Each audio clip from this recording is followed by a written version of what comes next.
조선 궁중비사. 범죄의 사각지대에 놓였던 조선시대의 아이들.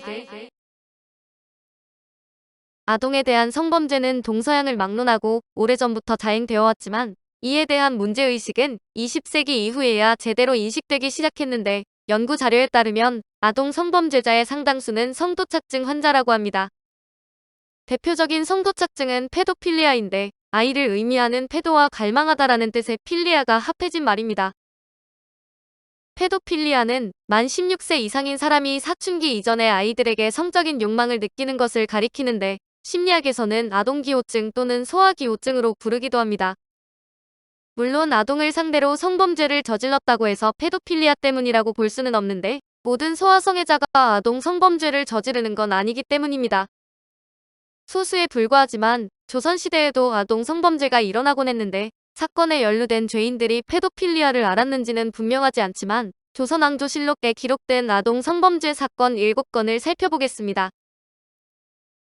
태조실록 14건, 태조 7년 윤호월 16일 신묘 5번째 기사.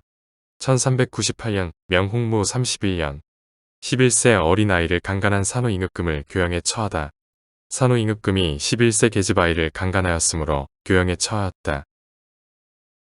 세종실록 34건, 세종 8년 11월 17일 병호 5번째 기사.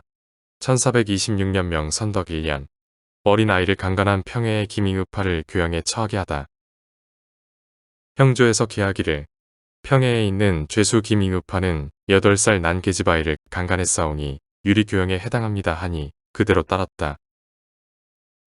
세종실록 38건, 세종 9년 12월 24일 정축 3번째 기사. 1427년 명선덕 2년 산후 김봉과 영광의 죄수 유인을 교형에 처하게 하다.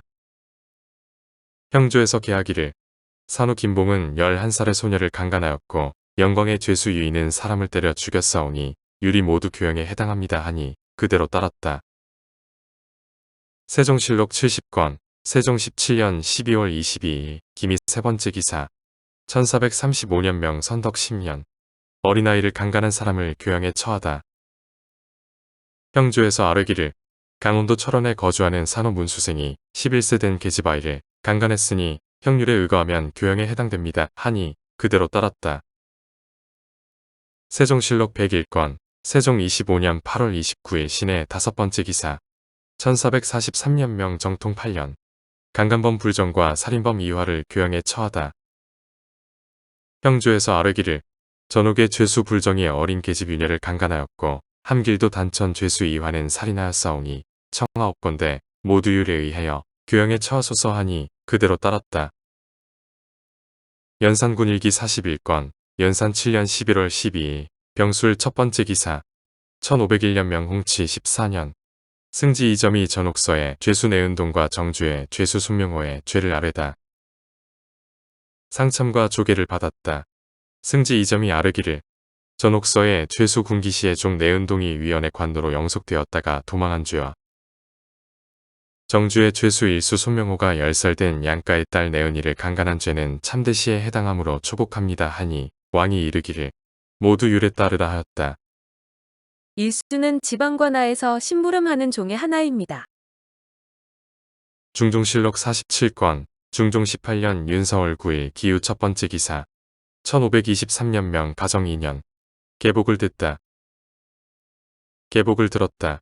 북청의 죄수관노 김질직가 서울 사는 한계손을 타살한 사건은 율대로 하고, 상주의 죄수고 현감 홍영효의 첩수덕이 그의 종 아들 김이동과 간통한 사건도 율대로 하고, 해주의 죄수 이천산이 9살 된 여아 검주리를 강간한 사건도 율대로 하고, 진위의 죄수 막실이 수군 권숙을 타살한 사건도 율대로 하게 하였다. 범인들이 하나같이 산업이 아니면 죄수라는 게 다소 의외인데, 조선시대에 일어난 성폭행 사건을 보면 양반이나 중인처럼 힘있는 작가 범인인 경우가 훨씬 많았습니다. 무엇보다 소아성애증은 신분이나 계층에 국한되지 않았을 것인데, 위 7개 사건 중 6건은 천인 남자가 천인 여아를 성폭행한 경우고, 나머지 한 건은 천인 남자가 양인 여아를 겁탈한 경우입니다. 전자는 교수형에, 후자는 차명에 처해졌는데 가해자와 피해자의 신분에 따라 처벌의 수위가 달랐기 때문입니다. 이를 역으로 해석하면 성폭행을 저지른 범인의 신분이 높고 피해자의 신분이 낮으면 고소나 고발 자체가 어려웠다고 유추할 수 있습니다. 실제로 조선시대의 법전인 경국대전에는 존장 고발 금지법이라는 조항이 다음과 같이 명시되어 있습니다. 아들과 손자, 부인과 첩도는 노비가 부모나 가장을 고발하면 반역이나 역모를 꾀한 경우를 제외하고는 교형에 처한다. 이 말은 상전이 종이나 그 자녀에게 법에 어긋나는 행위를 저질러도 하인은 고발하지 못하는 것이며 위험을 무릅쓰고 고발해도 그 자체가 죄가 되어 교수형에 처해졌습니다.